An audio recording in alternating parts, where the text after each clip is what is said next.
السلام عليكم. I am a teacher وجاي احكي لكم تجربتي. انا مدرسه وحلمي ان انا افتح حضانه.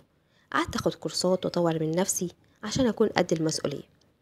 جت صاحبتي وقالت لي ايه ده، وانا كمان عايزه افتح حضانه، ما تيجي ندخل شركه مع بعض. قلت لها ايه ده انت صاحبه عمري، يلا بينا. واتفقنا فعلا على كل حاجه عشان نفتح المكان. فضلت بقى ادور يمين وادور شمال واكلم سماسرة لحد ما اخيرا لقيت المكان. جم اهلي وقالوا لي اياكي والشراكه، اوعي تدخلي شراكه مع حد. بقيت اشوح بايدي كده واقول لهم لا دي صاحبه عمري، ويا ريتني ما شوحت.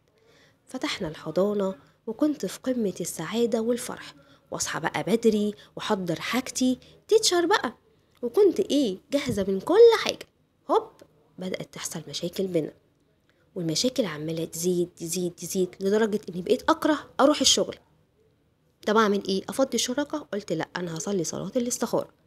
وفعلا صليت صلاة الاستخارة وفضلت أدعي ربنا. قمت الصبح بدري ورايحة شغلي في أمان الله. صليت قبل ما أمشي وقلت يا رب قولي أعمل إيه.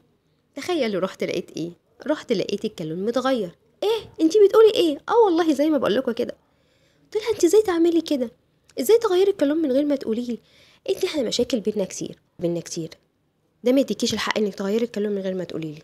قلت لها ستوب، خلصت، ونفضي الشراكة. وفعلا فضينا الشراكة. روحت بيتي في قمة السعادة والراحة النفسية. هتقولي لي ازاي؟ ده انتي رحتي لقيتي الكلام متغير، يعني حلم عمرك خلاص راح. اقول لكم والله فعلا فعلا كنت رايحة سعيدة جدا وفرحانة واكني مفيش حاجة حصلت. عارفين ده ايه يا جماعة؟ دي صلاة الاستخارة. ان ربنا سبحانه وتعالى بيبين لي ان الشراكة دي ما كانتش خير، وبإذن الله العوض جاي. وصدقوني انا مش زعلانة، وان شاء الله بإذن الله هحقق حلمي وهفتح مشروعي بس لوحدي. باي باي.